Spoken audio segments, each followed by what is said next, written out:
So we've actually got a second coat on these doors already. This one only has one. That's the door for the back living room. We're going to carry these inside the garage to dry overnight with a little space heater. I think they'll be warm enough to install tomorrow at the end of the day. I mean, not warm enough, but dry enough, I think.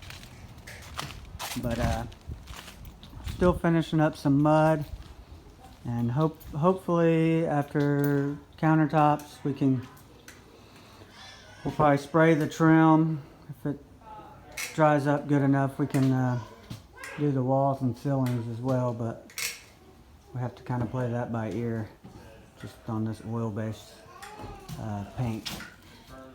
So we're gonna put temporary boards over the two exits just so that they have a closed house.